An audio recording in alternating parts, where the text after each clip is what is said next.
예, 우리 앞뒤 좌우 계신 분들에게 이렇게 인사하도록 하겠습니다. 삶은 잔치입니다. 우리 잔치하며 삽시다. 이렇게 인사하겠습니다.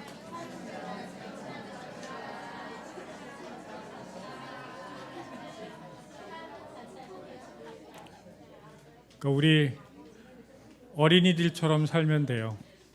매일매일이 잔치. 우리 건이처럼. 복음서 기자들이 예수님의 여러 가지 행적 중에 밑줄을 쫙 쳐가면서 강조한 게 있습니다.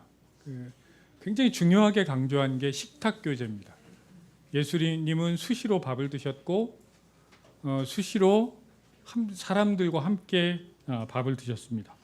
그러니까 예수님이 참여하신 그런 밥상 공동체는 허겁지겁, 제가 이제 밥을 허겁지겁 먹는 경향이 있거든요. 그래서 이제 저랑 같이 사는 젊은 여성은 나보고 배고픈 강아지가 먹듯이 밥을 먹는다고 맨날 뭐라고 하는데, 안 그러려고 노력을 하는데, 하여튼 위장에 뭔가를 연료를 채워넣기 위해서 밥을 먹는 듯한 현대인들이 있죠. 혼밥, 혼밥 먹고 편의점에서 밥을 때우고, 참 슬픈 현상인데, 사실은 예수님의 식탁 교제의 핵심은 더불어 함께입니다. 따라해봅시다. 더불어 함께. 근데 여기서 예수님의 식탁 교제와 뭔가 비스무리한 것 같은데 정말 아주 다른 모습이 끼리끼리 밥을 먹는 끼리끼리 식탁입니다. 끼리끼리 먹는 사람들, 제가 그런 경험이 있었어요. 제가 오랫동안 섬기던 공동체에서 그만두면서 거기에 이제 제가 모시던 분이 꼭 가고 싶은 호텔에 특별한 그 레스토랑이 있어요. 거기에서 이제 대기업 회장을 하시다가 웨이터를 하시는 분으로 유명한, 그래서 제가 이제 그만두면서 식사 대접을 하려고 거기 예약을 했는데 쇠타를 입고 갔다가 문전박대를 당했습니다. 그래서 겨우겨우 사정사정해서 거기에 있는 자켓을 얻어 입고, 근데 이제 그 웨이터 그분이 저희를 서빙하면서 쇠타 입고 앉아 있으면 같은 그 식당에서 밥을 먹는 분들이 매우 불쾌해하고 컴플레인이 들어가기 때문에 죄송하다고, 처음으로 제가 그런 경험을 했죠. 어쩌면 뭔가 격식에 맞지 않고 그런 사람들은 함께 밥을 먹을 수 없는 그런 분위기. 하여튼 거기서 중요한 단어가 신분 아닐까요? 신분. 그게 돈이든 권력이든 학벌이든 성별이든 자신과 비슷한 사회적 레벨이 아닌 사람들은 자신들과 같은 식탁에 들어갈 수 없는, 그리고 심지어 그 신분의 자격을 하나님의 이름으로 치는 경우들도 꽤 있죠. 꽤 있습니다. 그리고 예수님께서 생활하던 그 당시에 유대교 주류는 그 신분을 하나님의 이름으로 정했습니다. 그 중요한 법 중에 하나가 정결법입니다. 우리 어린이들만 따라해 볼까요? 정결법. 정결법. 우리 어린이들 똑 부러져요. 정결법은 하나님을 만나러 오기 위해서는 너희들은 이렇게 깨끗해야 한다. 제일 기본적인 게 밥을 먹기 위해선 손을 씻어야 돼. 그런데 손을 씻으면 누구나 다 함께 밥을 먹을 수 있을까요?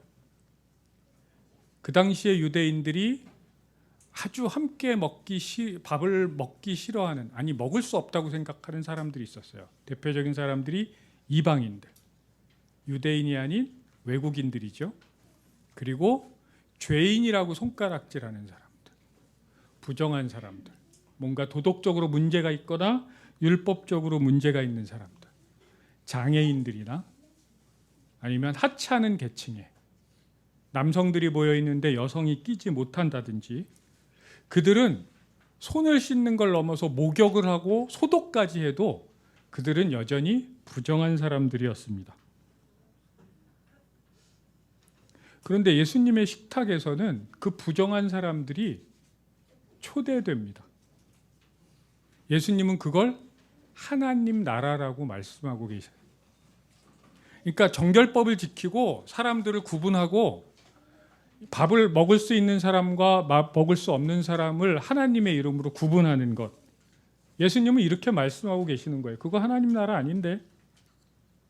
끼리끼리 버리는 식탁을 넘어서 더불어 함께 먹을 수 있어야 그게 하나님 나라인데 이렇게 말씀하고 계시는 거죠. 그래서 오늘 누가복음에 본문에 나왔 얘기는 잔치 이야기인데 무슨 잔치냐면 큰 잔치입니다. 우리 소일교인들은 작은 것이 아름답다를 고백하며 살지요. 크다는 말에 우리는 체질 이렇게 그닥 좋아하지 않는 경향이 있는데 여기서 크다는 건 울타리를 넓게 친다는 의미죠. 큰 잔치를 벌입니다. 그래서 이 본문이 1부와 2부로 나눌 수 있어요. 1부는 일반적인 잔치 얘기가 벌어집니다. 여러분, 어마어마하게 큰 잔치를 벌이는 사람은 부자일까요? 가난한 사람일까요? 부자겠죠? 그 당시에 상류층 사이에서 잔치가 벌어지면 보통 이런 형태, 이런 그 과정을 거친다고 합니다.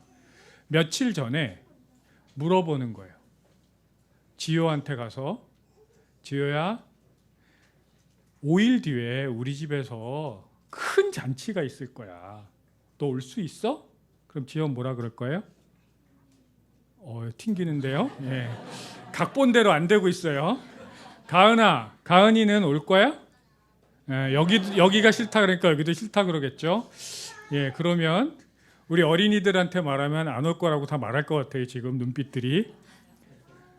사람들이 이제 차라리 이렇게 안 온다 그러면 되는데 이제 큰 부자가 초청을 했으니까 보통 오겠다고 얘기하면 그게 1차 초청장입니다. 그럼 이제 거기에 맞춰서 음식을 준비하고 자리를 마련하고 뭐 여러 가지 인테리어라고 하겠죠. 그리고 두 번째 초청장이 나갑니다. 이미 이제 예약이 된 거예요. 그리고 오늘처럼 오늘 뭐라 그래요?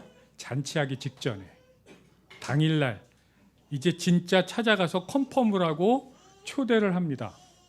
그때 안 가면 어떻게 돼요? 노쇼라는 얘기 들어보셨어요? 노쇼. 공연이나 식탁에 예약을 했는데 안 가는 거죠. 여러분, 당일날 예약을 취소하면 환불이 됩니까? 안 됩니까? 안 되죠. 이걸 노쇼라 그러는 거예요. 근데 지금 여기서 식사 초대를 받았던 세 사람은 언제 못 간다고 얘기해요? 바로 직전에. 잔치 직전에. 노쇼를 한 겁니다. 우리 박선희 집사님이 식사 초대하는 걸 좋아하시는데 당일날 최은호 목사님이 안 와요. 좋아하는 뭐 이렇게 이것도 마련하고 다 했는데 이분 안 가면 뭐 이분이 예뻐 보입니까? 예, 그렇죠? 예, 이렇게 의도대로 진도대로 나가고 있습니다.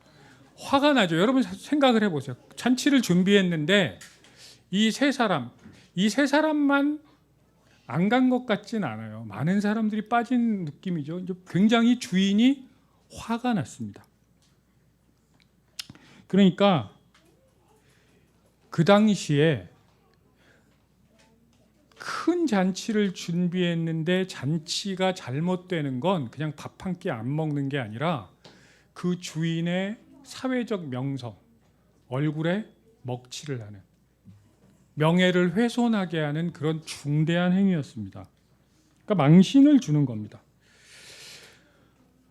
분명히 왜 안 갔을까를 우리는 한번 추측해 볼 수 있지요. 그러니까 이 신약학자들은 어떤 의도적으로 안 간 것 같다라고 말하는 사람들이 참 많습니다. 어쩌면 주인이 마련한 잔치의 컨셉이 마음에 안 들었을 수도 있습니다. 어쨌든 중요한 건 큰 잔치가 벌어졌고 온 마을에는 그 잔치에 대한 소문이 파다했고 그런데 잔치가 엎어질 위기에 있는 겁니다. 이게 엎어지면 거의 스캔들 수준의 어마어마한 망신, 그 주인의 명예가 땅에 떨어지는 그런 일들이 벌어지는 거죠. 뭔가 중요한 잔치가, 마을에서 너무너무 중요한 잔치가 엎어질 상황, 취소될 상황.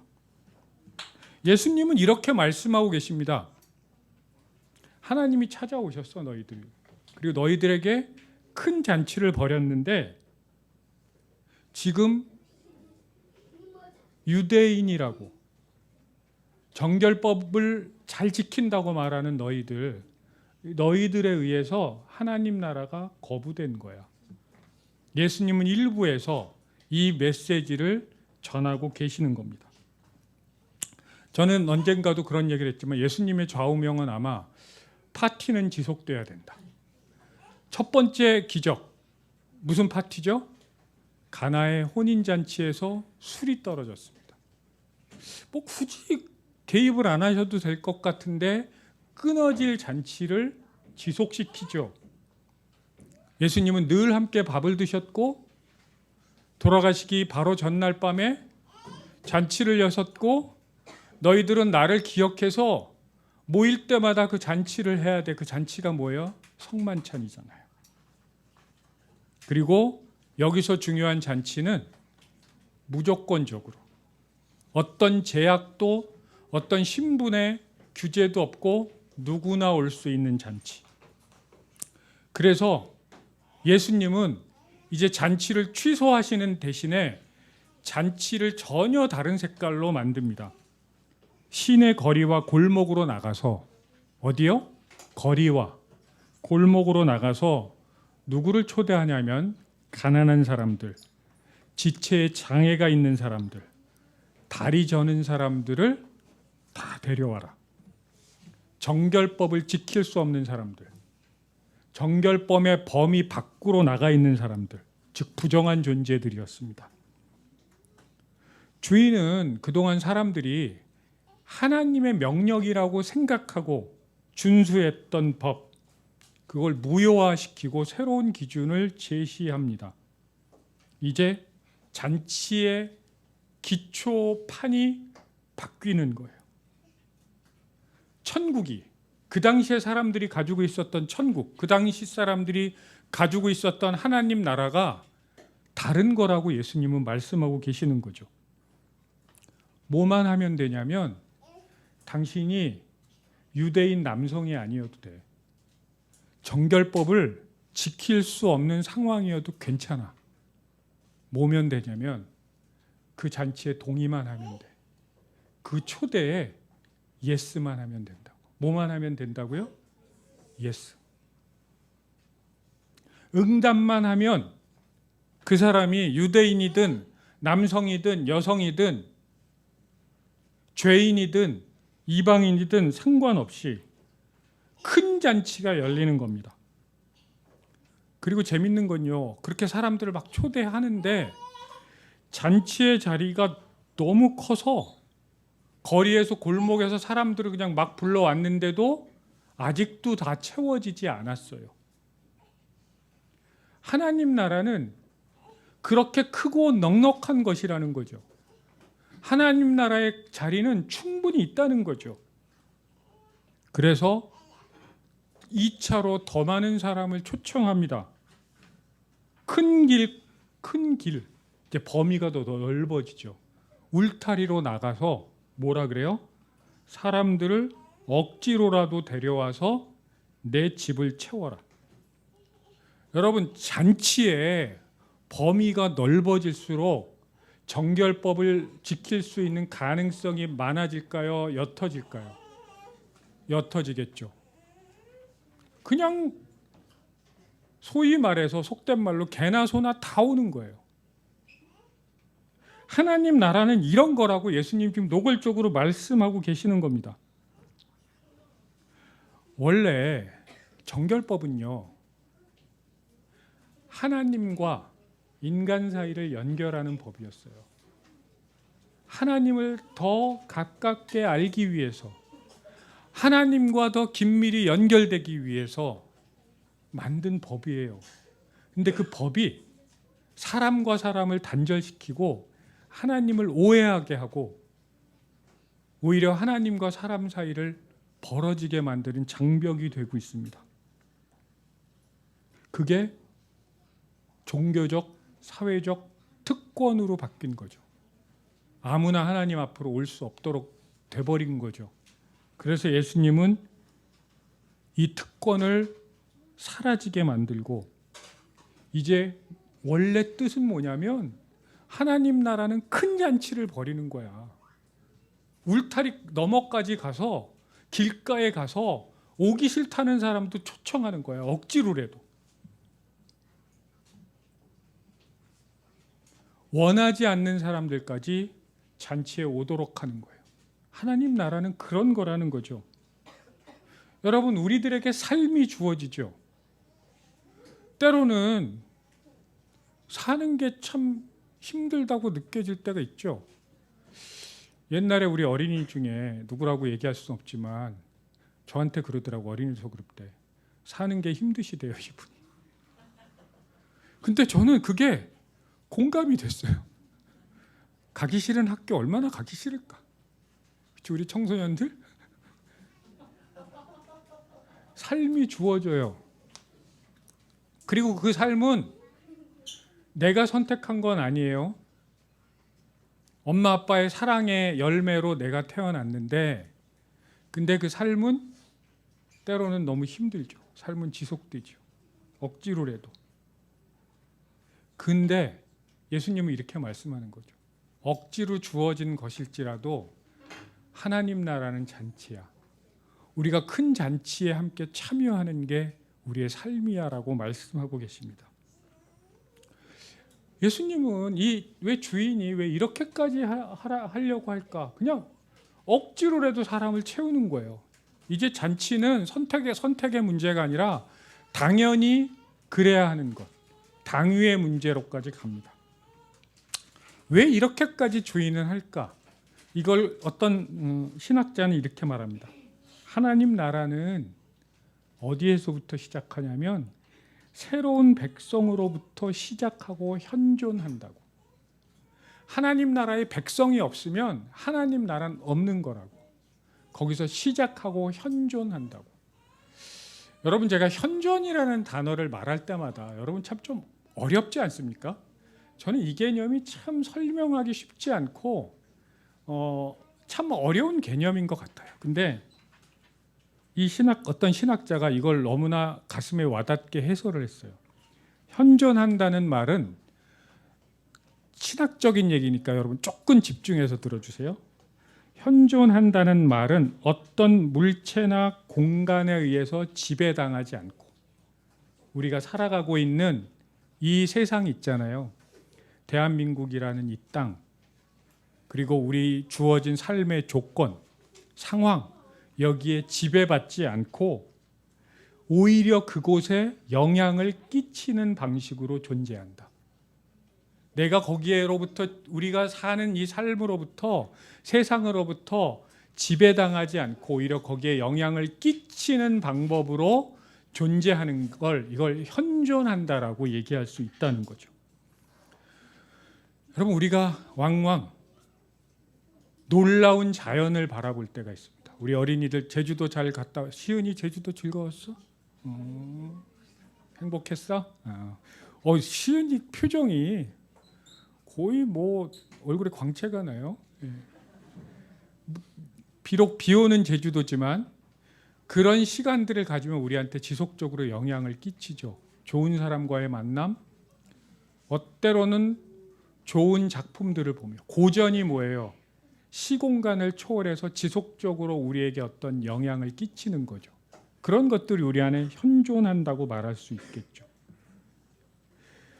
하나님 나라의 잔치는 그렇게 사람들에게 현존으로 다가오는 거예요. 영향을 끼치는 겁니다. 당시 지배 질서가 두 가지가 있었습니다. 하나는 로마 제국, 팍스 로마나, 힘으로 찍어 눌리는 자기들이 평화라고 말하는 그 평화, 강제화된 평화. 또 하나는 유대 율법주의, 정결법으로 해당되는, 그렇게 그 당시의 지배 질서였습니다. 근데 예수님은 거기로부터 거기로부터 지배당하지 않으면서 오히려 그 세상을 바꾸고 그 세상에게 영향을 줄 수 있는 방법으로 큰 잔치를 여십니다. 억지로라도 사람을 데리고 오는 그 잔치. 노골적으로 잔치에 참여할 자격이 없다고 스스로도 생각하는 그 사람들을 억지로 채워서 잔치를 벌이는 그 순간에 끼리끼리 잔치는 사라지고 더불어 함께 하나님 나라의 잔치가 시작됩니다.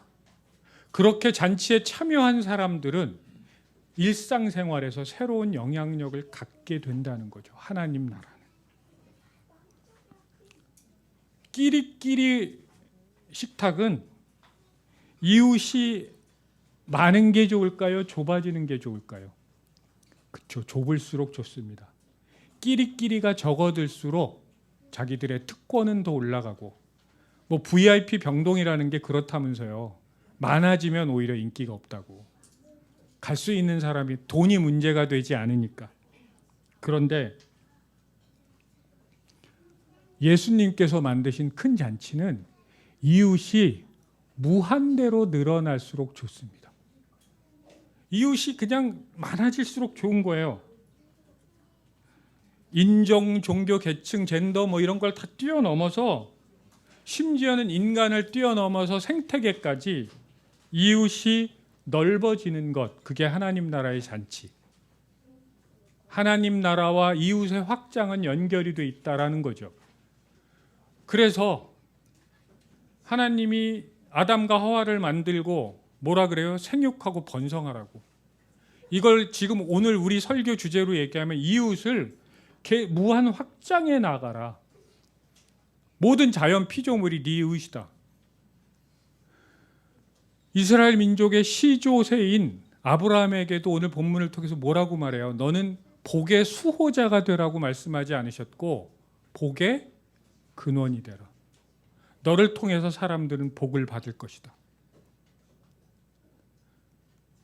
교회의 반석이 됐다고 얘기하는 베드로는 사도행전에서 누구랑 식사를 하냐면 고넬료와 식사를 합니다. 고넬료는 당시 유대를 지배했던 식민지 제국의 장교. 그래서 그 둘이 식탁 교제를 나눕니다. 그리고 베드로는 경험을 한 거죠. 아, 하나님은 우리 민족만의 하나님이 아니구나. 우리의 적대 국가인 로마지만 그들도 우리의 이웃이시구나. 그 이웃의 확장을 경험합니다. 함께하기 어려운 사람들, 함께해서는 때로는 안 되는 사람들, 예수님은 노골적으로 그 사람들을 한 식탁에 불러 모아서 더불어 함께 큰 잔치를 여십니다. 여러분, 저는 교회는 하나님 나라라고 고백합니다. 여러분, 교회가 하나님 나라의 이유는 교회가 구원의 독점권을 갖고 있어서가 아니에요. 교회는 구원의 독점권을 쥐고 특권을 누리는 종교 집단이 아니고요. 교회는요, 하나님이 아니면 이웃이 될 생각도 못했었던 사람들, 예수라는 그 아름다운 이름 안에서 우리가 서로 이웃이 되고 가족이 되어지는 사람들, 그게 교회라는 것으로 시작할 수 있다는 거죠. 여기 옆에 분들, 앞에 분들, 뒤에 분들 한번 얼굴만 한번 그윽하게 보실래요? 그윽하게. 예. 그렇죠. 여러분, 사랑이 팍팍팍 느껴지시나요? 예. 우리 뭐 아니래요, 우리 어린이들은. 그렇죠. 예, 괜찮아요. 아니어도 괜찮아. 이럴 땐 대답 잘하네. 자, 우리 김영옥 권사님은 바로 대답을 하셨는데, 우리 권사님처럼 그냥 소일 가족들만 봐도 이웃 같고 가족 같고 사랑이 흘러 넘치는 경우도 있고, 아니면 되게 쑥스러운데, 부담스러운데 괜찮아요. 우리는 예수라는 그 아름다운 이름으로 이웃이 되어가고 이웃이 확장되어가고 가족이 되어가는 과정 중에 있는 공동체가 교회니까. 그래서 신약학자 김호경 교수는 이 잔치를 들레즈라는 아주 어려운 철학자가 있습니다. 그 사람의 철학 용어와 연결을 하는데요. 제가 매우 공감을 했어요. 오늘 설교 제목이 그리고 라는 접속사가 붙었죠. 그래서 들레즈가 자기의 철학을 펼치는데 이 접속사를 가지고 철학을 펼칩니다. 그리고. 우리 중학생들 답은 안 해도 되는데 이걸 알 거야. 영어로 and가 무슨 접속사예요? 등위 접속사라 그러죠. 그래서 제가 챗GPT에 물어봤어요. 등위 접속사가 뭐야? 그랬더니 문법적으로 중요한 건 대등한 역할을 하는 구와 절을 연결하는 거다. 여기서 중요한 건 뭐예요? 대등한. 이 철학자는 식물을 두 가지로 분류를 합니다. 하나는 수목형 구조라고. 우리가 잘 아는 나무예요, 나무. 나무는 높이 올라가죠. 그래서 높은 곳이 있고 낮은 곳이 있고 이건 위계 질서가 있다 그래요. 수직적으로. 그런데 이 사람은 좀 어려운 말로 자기의 철학적 용어를 하나 만들어서 리좀이라고 표현합니다. 그건 마냥 고구마 같은 거예요. 밑에 뿌리로 연결돼서 위아래가 있는 게 아니라 옆으로 끊임없이 연결되어지는 것. 그게 자기가 생각하는 아름다운 세상이라고. 그리고 그 세상을 어떤 걸로 비유하냐면 고원이라고. 고원.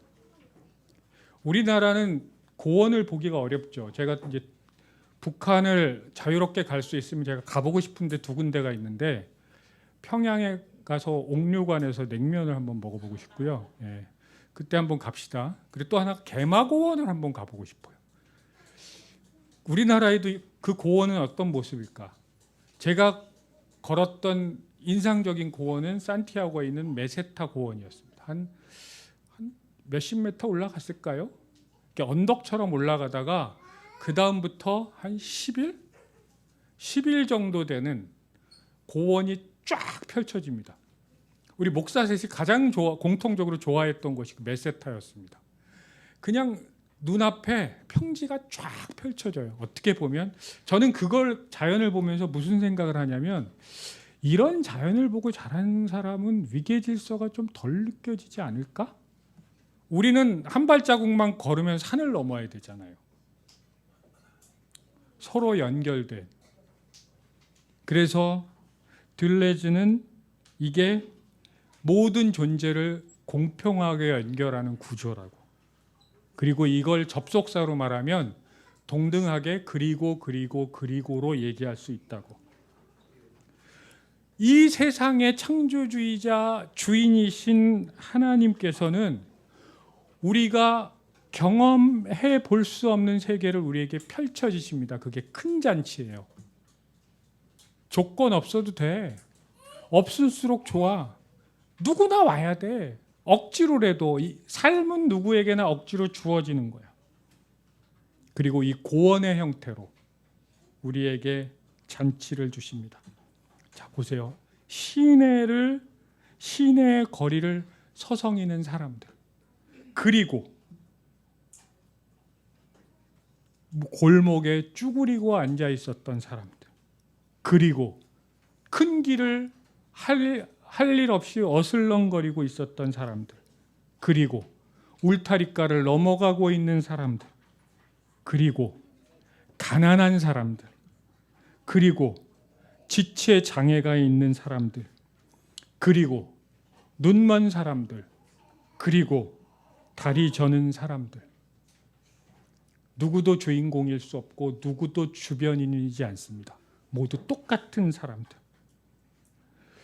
저는 오늘 본문을 준비하고 그리고 제가 코로나 바로 직전에 걸었던 메세타 고원을 생각하면서 하나님 나라는 그런 고원이 아닐까?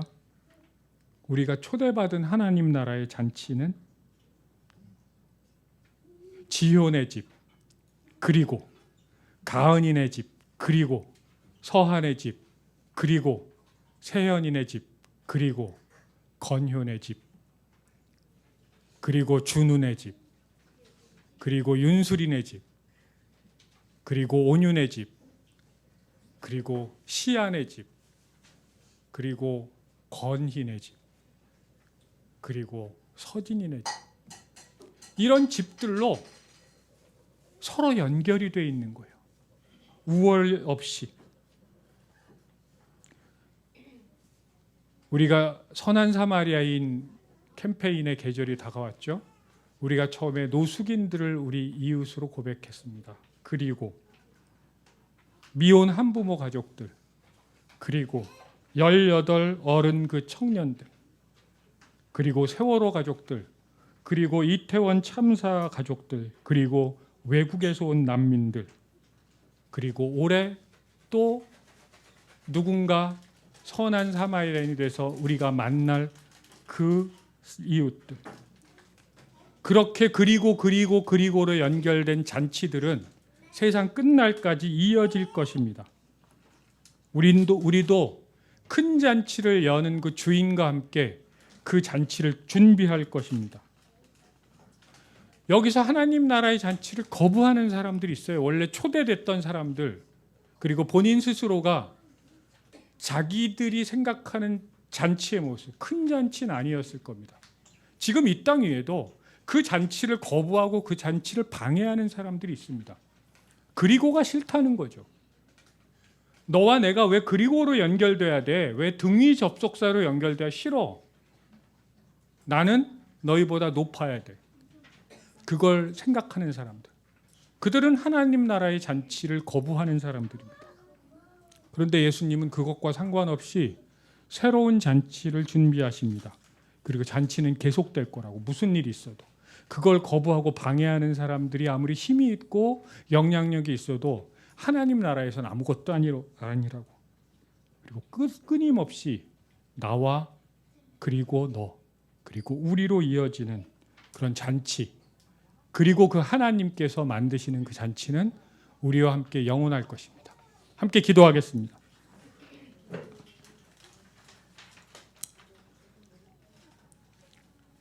하나님,